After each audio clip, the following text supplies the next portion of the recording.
Where did Hitler's top military commanders end up after Germany fell? These German field marshals held the highest military rank in World War II. They formed the elite handpicked by Hitler for his conquests. But their power vanished abruptly when Germany fell in 1945. How did these powerful leaders face justice for their wartime acts? This video reveals what happened to Germany's top field marshals. First up, we examine the fate of Walther von Brauchitsch. But his post-war justice took a surprising turn. Walther von Brauchitsch, born into a military family, followed his ancestors' footsteps, building a career in the German army, eventually rising to commander-in-chief. He led the German army from 1938 to 1941. Von Brauchitsch's career was defined by his keen strategic expertise, especially for the triumphant Blitzkrieg drives of 1939 and 1940. He commanded major operations across Poland, France, and the Low Countries. Yet, despite his early victories, his command was undermined by his inability to rein in Adolf Hitler's ever-growing meddling in military affairs. Hitler's strict micromanagement eroded von Brauchitsch's command, notably during pivotal campaigns like the invasion of the Soviet Union in 1941, a decision that spelled ultimate disaster for Germany on the Eastern Front. His health rapidly declined, resulting in a heart attack in November 1941. That critical health event, paired with the failure of Operation Typhoon, the offensive against Moscow, led to Hitler dismissing him in December 1941. Following that, von Brauchitsch lived the rest of the war in a compelled retirement, on his estate, virtually excluded from any additional military role. The war's conclusion dramatically altered von Brauchitsch's circumstances. British forces detained him in August 1945, citing war crime charges. He was kept in custody for 3 years, anticipating trial over his wartime conduct. Nevertheless, fate had different plans for the former field marshal. On October 18, 1948, precisely when he was due to face prosecution, Walther von Brauchitsch passed away from pneumonia. His demise before trial sparked questions regarding justice and accountability for top military leaders post-war. The individual who once commanded Hitler's armies never faced judgment for his conduct in a court of law. Maximilian von Weichs's military career featured both significant achievements and deeds that stirred up controversy. As a German army field marshal, his command of the Second Army extended through significant military campaigns, such as the invasions covering France, Yugoslavia, and the Soviet Union. His involvement in these actions placed him at the core of Nazi Germany's war efforts. By 1944, he became commander of German forces in the Balkans, with duties that involved suppressing partisan uprisings throughout Yugoslavia and Greece. His command in the Balkans featured brutal anti-partisan actions and extensive atrocities targeting civilians, reflecting the German military's increasingly desperate measures the German military adopted during the war's later stages. Von Weichs concluded his military career on March 25, 1945, and American troops detained him that May. The Nuremberg trials, formed to prosecute Nazi war criminals, listed von Weichs for prosecution.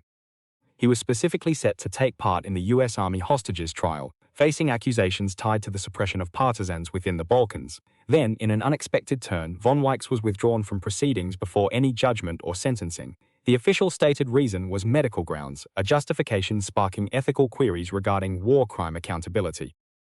This decision enabled von Weichs to escape prosecution, even with his suspected role in grave wartime atrocities. Maximilian von Weichs passed away September 27, 1954, in Bonn, West Germany, at 72 years old. Georg von Küchler's military journey started early, joining the German army in 1900. He rose through the ranks, acquiring experience during World War I and served continuously through the interwar period, specializing in artillery. Von Küchler's military career reached its zenith during World War II, leading the 18th Army, then Army Group North. His involvement in the Soviet Union invasion proved significant, yet it also caused his downfall. Von Küchler's wartime actions, specifically his severe military policies and participation in war crimes, would eventually hold him accountable. In 1942, von Küchler was elevated to Field Marshal. By early 1944, as the Red Army advanced considerably, Adolf Hitler relieved von Küchler of command for failing to stop Soviet counteroffensives. He then withdrew from his professional duties. While retired, von Küchler declined an offer to join the anti-Hitler movement. As the war concluded, the American army apprehended von Küchler. Unlike his contemporaries, von Küchler bore the consequences for his deeds. At the High Command trial, accusations of war crimes and crimes against humanity in the Soviet Union were leveled against him. The proceedings exposed the depth of his involvement in these atrocities, including the killing of mentally disabled people in occupied regions. During the trial, von Küchler acknowledged the severe conditions in POW camps, but blamed them mainly on winter, describing it as an act of God. He further alleged that the army inflated POW mortality to secure more supplies. Nonetheless, despite trying to lessen his responsibility, the court convicted him. Von Küchler's conviction led to a 20-year prison term. Nevertheless, his prison time was cut short when his sentence underwent review and was decreased to 12 years in 1951. Von Küchler was freed from prison in February 1953, serving under a decade for his crimes. Freed in February 1953, he subsequently resided with his wife in the Garmisch region. His death occurred in Garmisch-Partenkirchen on May 25, 1968. Wilhelm Ritter von Leeb. Wilhelm Ritter von Leeb, a career soldier, initiated his service within the Bavarian army. He ascended through the ranks throughout World War I, proving himself a proficient officer, receiving various medals, including the esteemed Military Order of Max Joseph, which bestowed upon him a noble title. Consequently, Lieb's surname became Ritter von Leeb. Von Leeb led Army Group C during the 1940 invasion of France, playing a crucial role in the swift defeat of French forces. His campaign success earned him Field Marshal promotion. On March 30, 1941, von Leeb joined over 200 senior officers attending an Adolf Hitler speech. During this address, Hitler explained his vision for an ideological annihilation war against the Soviet Union. For Operation Barbarossa, von Leeb received orders to command Army Group North. His task involved pushing through the Baltic states and conquering the vital city of Leningrad. His troops stood accused of war crimes against civilians, working alongside the SS Einsatzgruppen, units accountable for mass executions, especially targeting Jewish communities. Von Leeb additionally played a role in transmitting the Barbarossa Decree, which permitted the execution of Soviet political commissars and particularly harsh handling of Soviet prisoners of war. On January 15, 1942, von Leeb asked Hitler to either grant him command autonomy or discharge him from his responsibilities. Hitler opted to relieve him, and von Küchler assumed command of Army Group North. Hitler never again entrusted von Leeb with a command. Von Leeb faced trial in the High Command proceedings. Even with grave allegations, von Leeb's trial led to a remarkably lenient sentence. His defense lawyer depicted him as a humane soldier, arguing he neither saw nor transmitted criminal orders, claiming his troops' actions stemmed from battlefield conditions and military necessity. The court found von Leeb culpable for conveying the Barbarossa Decree and its criminal usage by subordinate units. Yet he only got a 3-year prison sentence, which amounted to time already served.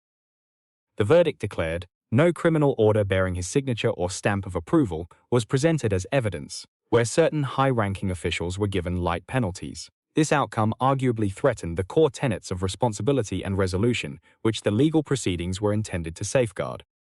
Interestingly, despite receiving a rather mild punishment, von Leeb had gained considerable monetary advantages from the Nazi government.